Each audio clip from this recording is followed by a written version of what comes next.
I'm Jamil Ghani, Worldwide Vice President for Amazon Prime, and you're listening to the CPG Guys podcast. Welcome to the CPG Guys podcast. Your hosts, Shri Rajagopalan and Peter V. Bond, explore how brands and retailers engage consumers in an increasingly digitally driven world. And now, here are the CPG Guys. Hello and welcome to a special episode of the CPG Guys podcast. I'm your adorable co-host, PVSB, who moonlights as head of industry and client engagement at Flywheel, the commerce acceleration division of Omnicom. My partner in crime, Shri, can't join us today. He's down in San Diego with his Think Blue partners doing some strategery. He just returned from an island vacation with the entire Raj family media empire, including his two pop star daughters, Laura and Rhea, and his podcasting wife, Kavita. Links to their business endeavors can be found in the digital show notes of this episode. Make sure you are subscribing to our podcast on your preferred listening platform, where you can get not only our latest episodes as they're released, but even go back to consume some of the 500 plus episodes we've already published. Today's episode is special because it's Prime Day, Amazon's annual global shopping festival, extending into 25 from 2 days to 4 days. We're fortunate to have as our guest in today's episode someone quite knowledgeable about Amazon Prime. Jamil Ghani is the worldwide leader of Amazon Prime. So sit back and enjoy this timely conversation about how Amazon is positioning Prime Day in 2025. All right, before we get started with today's conversation, I want to give a huge shout out to all of my Flywheel colleagues who are on the front line of tirelessly helping their clients win the buy box during the 2025 Amazon Prime Day Festival. Whether you're in Baltimore, the headquarters, Seattle, or anywhere in between, I know you guys are working your tookies off to help your clients. So just think it's only 4 days away from relief, but you got it, and I got your back too. Anyhow, it seems only appropriate that for today's special Amazon Prime Day episode, we have as a guest someone intimately familiar with Prime, Amazon's subscription loyalty platform. For the last 7.5 years, he's served as vice president, worldwide leader of Amazon Prime, and he's joining us to talk about all things Amazon Prime and the 2025 Prime Day Festival. Please join me in welcoming to the podcast, Jamil Ghani. Jamil, greetings. Happy Prime Day. Thank you. Happy Prime Day to you. It's early for you. You're out in Seattle. As we record this, it's 9 a.m. in the East and 6 a.m. on the West. So it's really great to have you, though I understand that your youngest child has already been up and about and must be pretty excited about Prime Day. My kids love Prime Day. 8, 4, and 1-year-old daughter. The 1-year-old was up most of the night, so she's ready to shop. I think Mom and I need to do something about the credit cards, maybe hide them away, because I'm worried here. I totally understand. All right. So let's, I will say this. I'm pretty excited to have you on the podcast. 2 weeks ago, we had some of your colleagues from the ads division join us in Cannes, France for back-to-back episodes. So we're happy to have Amazon back with us during this big global shopping event. I've already made, as I mentioned to you before we started recording, my first purchase of the festival. I got a beauty care item, some 3M HVAC air filters, and 4 cases of my favorite energy drink. So I'm already in the game, and I've got 12 more items in the basket that I dropped in this morning. So I am a big fan. So let's get to the questions I've prepared for today's conversation. Let's kick this off. I'd love for you to start by, just for our audience, telling them how you define the core value proposition of Prime itself beyond loyalty. What do you think makes Prime truly unique among all the different offerings that are in the marketplace? Yeah, I think the first thing I'd say, Peter, with due respect, is I don't think of Prime as a loyalty program, to be honest. I think of Prime as a service where our members are deciding to spend a little bit more to get a whole bunch of value. And that value basically boils down to convenience, savings, and entertainment, all of our benefits can basically map to any one of those benefits, oftentimes multiple of those benefits. You take Prime Day. Prime Day is certainly about savings. No doubt you're enjoying them. I'm enjoying them. Members around the world are enjoying them. But it's also about convenience in that, our AI personalization tools make it easier to connect your needs and wants to, real savings. For some, it's also entertainment, I will admit.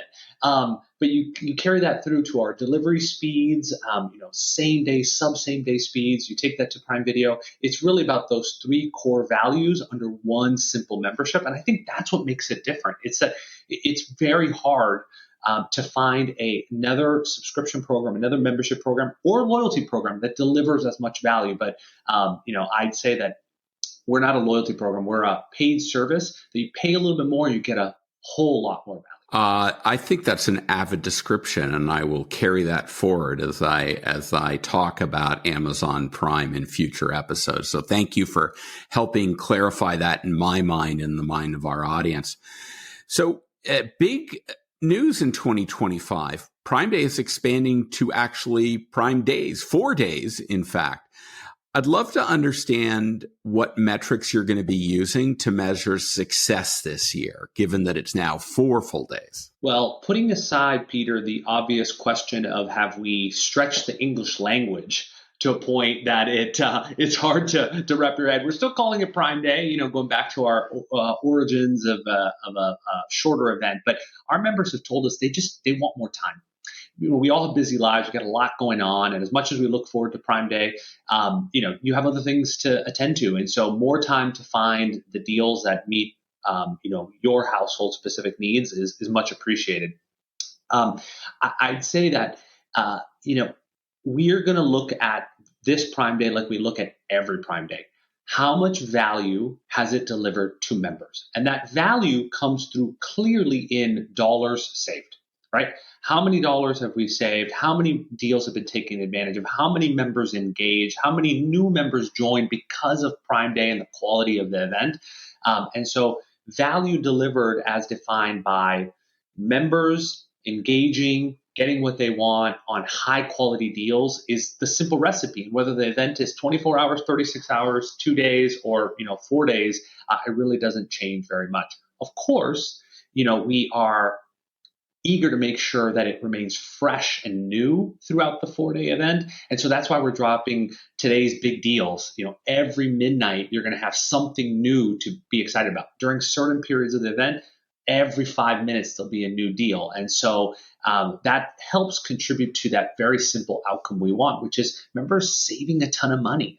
Everybody wants to stretch the dollar as much as possible. And Prime Day is a great way to do that.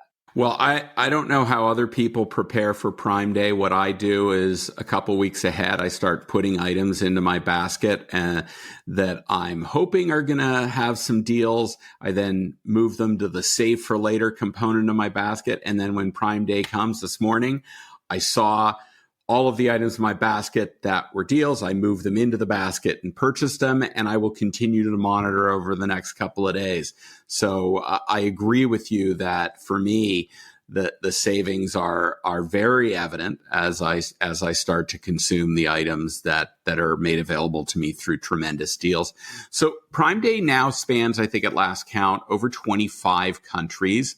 Would love to hear from you how you prioritize your market expansion for this big event. Yeah, it's a great question. And in fact, the latest update is 26 countries because just a couple weeks ago, we launched Prime for our Colombian customers. It's actually our first program where our Colombian shoppers shop on Amazon.com, our US store, and they get free international delivery nationwide in Colombia, plus access to Prime Video and Prime Gaming, right? So it's a different program customized to the Colombian shopper and a cross-border shopping a solution.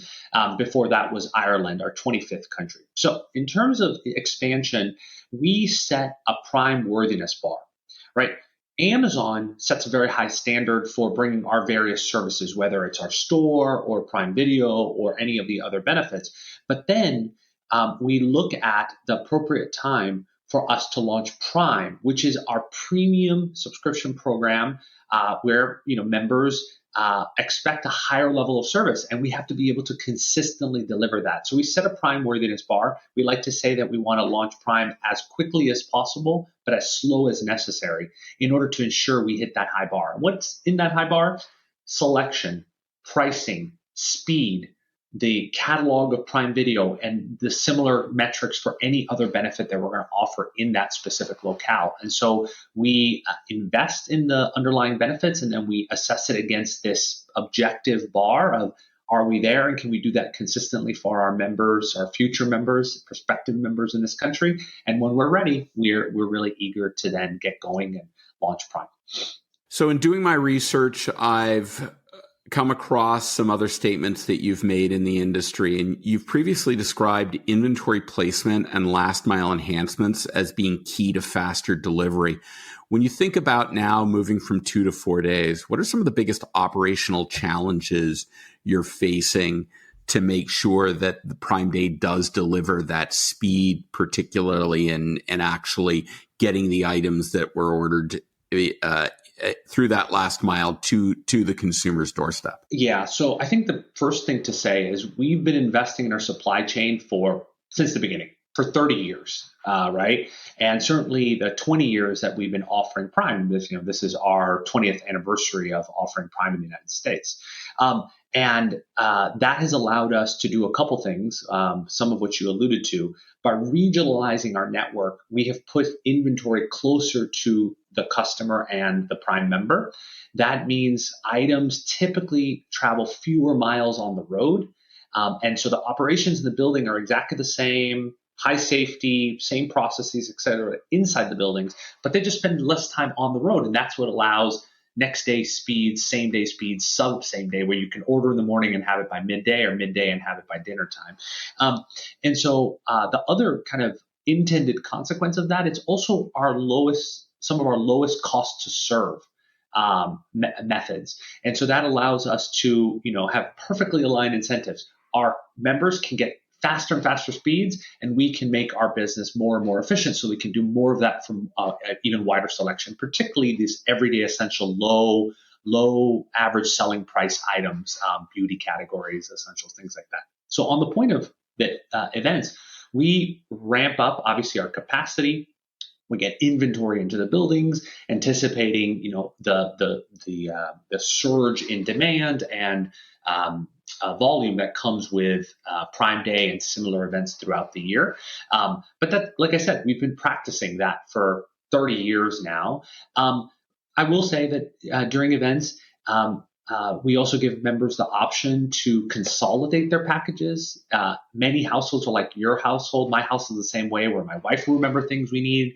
I will remember things we need. We'll, be on the 11th hour of the event and be like, oh, the girls also need this for back to school, for example, which, Prime Day is a great time for back to school. And we add that. And so we usually tend to pick consolidation options where items arrive in the same box or on the same day later. And sometimes those promises are later in the week. And so it's not always about the fastest speeds for all customers, but we work really hard to make sure that Prime's fast, free, and limited delivery continues to be present, even when the focus shifts to exceptional savings. A follow-up question to this, obviously, you talked about inventory placement closer to where it's going to be delivered.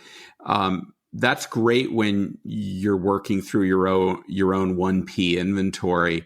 What kind of efforts are you putting into ensuring that your 3P sellers are also able to deliver a commensurate service expectation from consumers that are buying through Amazon and are being fulfilled through your process, but obviously coming from the distribution point of your 3P sellers? Yeah.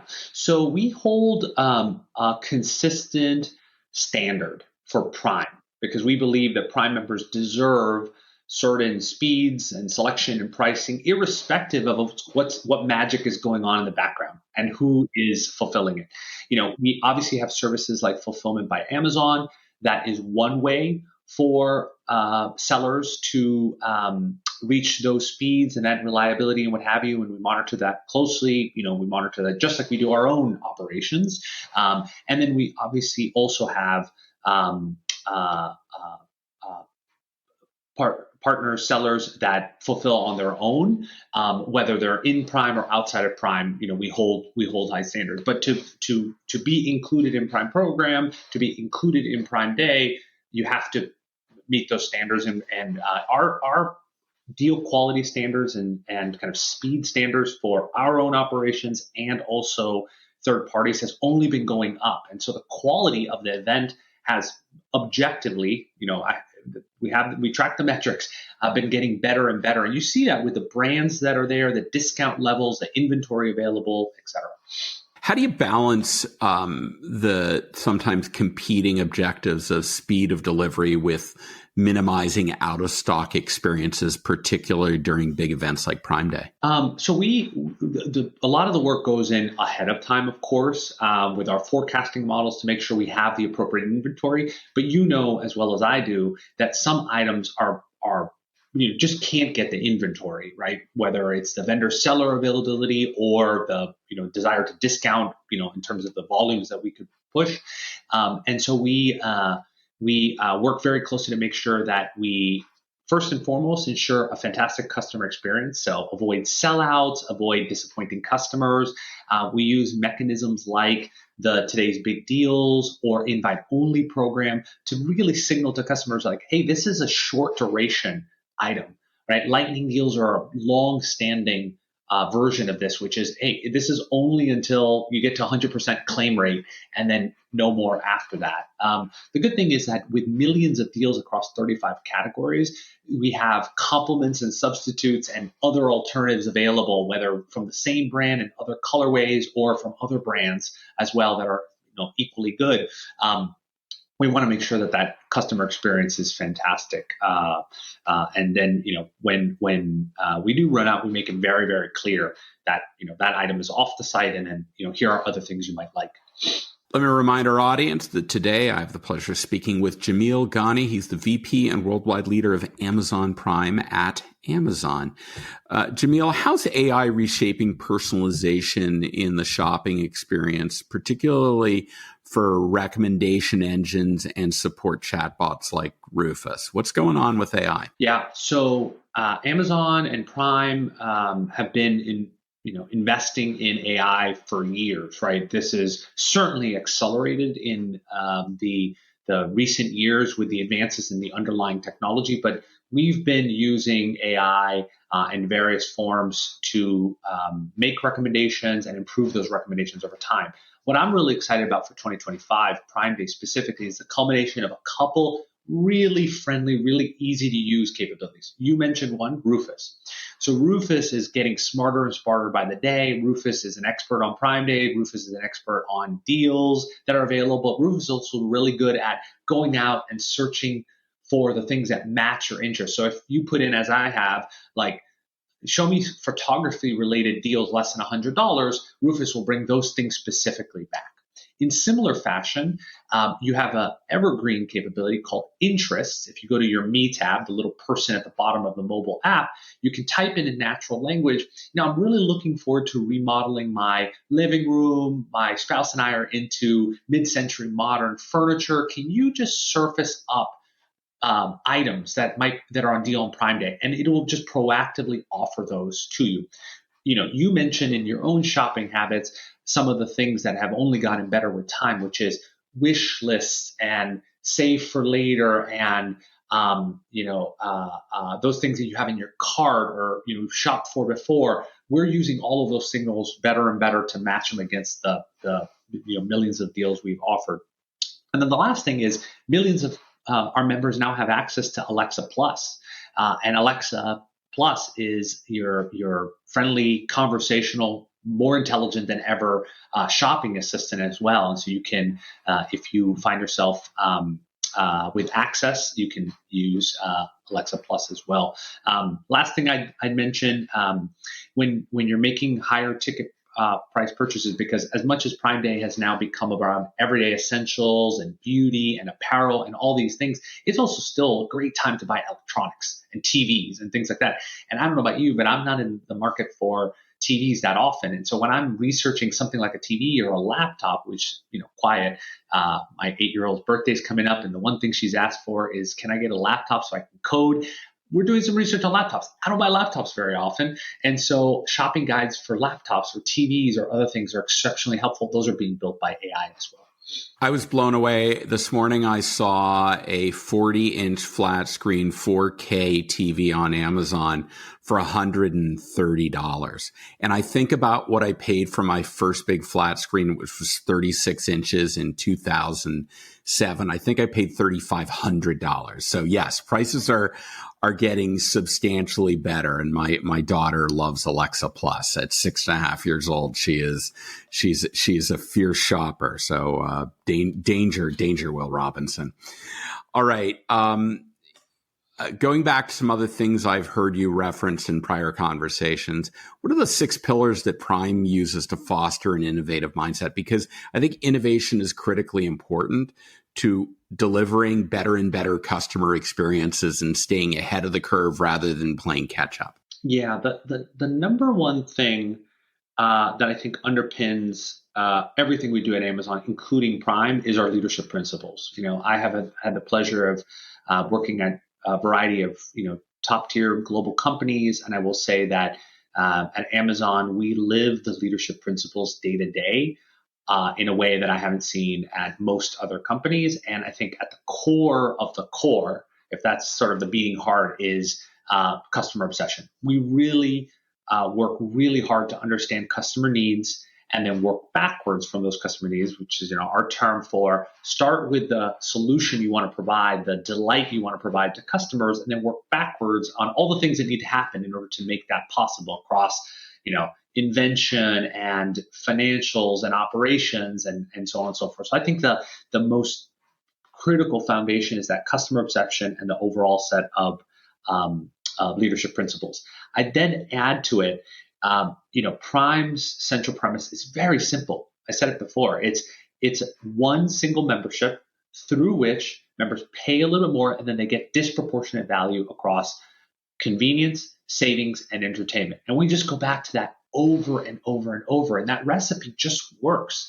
And it works because busy households like yours or mine or your listeners just face common challenges. None of us have enough time. None of us have enough dollars to stretch across all the things we want to do for our families and our friends and ourselves.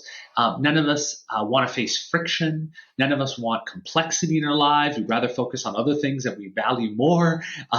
And so those 3 value principles of convenience, savings, and entertainment really work, and they're really fungible. They're really extensible across categories like groceries or everyday essentials, which is an increasingly important part of our business, growing incredibly fast, whether it's healthcare or the partners that we work with, beyond Amazon's own services. So like you take Grubhub, you can order on Grubhub during Prime Day, you can get 50% off an order, right? That's another deal. You can get,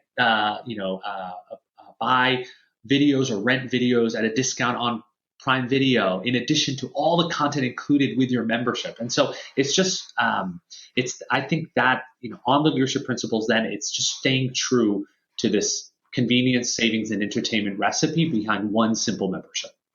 You used a word that I think personifies what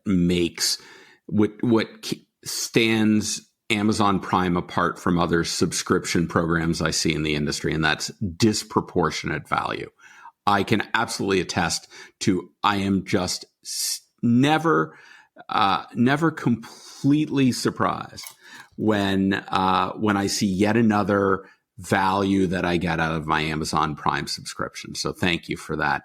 You talked about the daily deal drops, right? Prime Day is now doing daily deal drops every 5 minutes or so. How do you ensure, though, that members aren't overwhelmed with all of the offers and deals that are coming at them? How do you make it very relevant and something they can digest? Yeah, we love to have a wide breadth of deals, millions of deals across 35 categories, but we recognize that only the 100 deals or 1,000 deals that are tailored to you really matter to you, Peter, or matter to my household. And those should be really tailored, and hence personalization. You asked a question before, but just to recap, right? We're using AI and recommendation systems and personalization across the board, whether it's based on what's in your cart, to how you engage with Rufus, to interest, to shopping guides, to Alexa Plus. All of that comes together behind a customer experience and a visual design that makes it easier for members to get that needs and wants list, whether it's kept, on the palm of their hand or on a note or on their phone or in their cart like you did. It doesn't matter. We want to make it as simple as possible for our members to get what they need and want with Prime Day. More time certainly helps, but being more personalized and tailored in our marketing and our merchandising is. So my last question to you is, as you're rolling out these new features, these new capabilities, obviously being able to understand whether that resonates with your members is critically important. So how do you measure and iterate on Prime member satisfaction, particularly during these high intensity periods like Prime Day? Yeah, there's a couple things that we do. Certainly the engagement from members is the best signal of whether something is working or not working. So we're monitoring that extremely closely. There's teams that have been working for literally months since last Prime Day to prepare, and then are now sort of on call to make sure that everything from the customer-facing experience all the way through to foundational technologies and the supply chain are ready.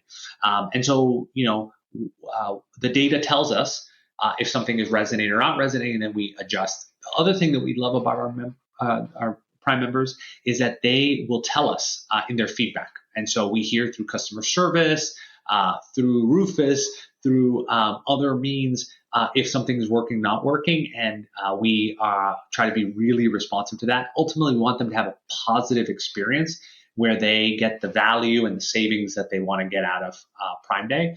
And then, post-event, last thing I'd say is we do retros on everything, and then we figure out, okay, how will this affect Prime Big Deal Days? How will this affect Q4, Black Friday, Cyber Monday, and then certainly how will this affect Prime Day 2026? It's almost a joke internally that the first day of Prime Day 2026 is the last day of Prime Day 2025. It's just like daisy chain from one to the other, but we love it. It really is a celebration of members and the membership and the value that it delivers to so many people. 200 million members plus, many more than 200 million members in 26 countries. It's what gets me out of bed. It's everyday value for everyday people. Outstanding. Well, what a terrific conversation, Jamil. Thanks for taking time very early in day one of Prime Day 2025 to share your thoughts with the CPG guys. We're really appreciative. Thank you for joining us. Thank you for the opportunity. I appreciate it. I enjoyed it. What a terrific conversation with Jamil Ghani from Amazon Prime. I certainly learned a lot. I hope you all did too. Shri, I'm sorry you couldn't join us for this conversation, but I know you're busy down in Southern California getting some other things done. And to our audience, we hope you're following us again on your favorite podcast platform. And if you're on Apple or Spotify and you're so inclined, leave us a rating, because that's what helps make our podcast more findable by industry contemporaries of yours, and leave us a review as well so we can get your feedback on what you like, what you want us to change. We want to be responsive to your needs.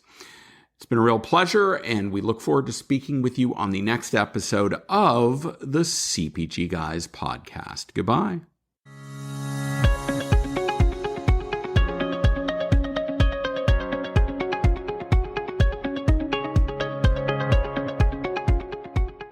The content in this podcast episode is provided for general informational purposes only. By listening to our episode, you understand that no information contained in this episode should be construed as advice from CPG Guys LLC or the individual author, hosts, or guests, nor is it intended to be a substitute for research on any subject matter. Reference to any specific product or entity does not constitute an endorsement or recommendation by CPG Guys LLC. The views expressed by guests are their own, and their appearance on the program does not imply an endorsement of them or any entity they represent. The views expressed by CPG Guys LLC do not represent the views of their employers or the entity they represent. CPG Guys LLC expressly disclaims any and all liability or responsibility for any direct, indirect, incidental, special, consequential, or other damages arising out of any individual's use of, reference to, or inability to use this podcast or the information we present in this podcast.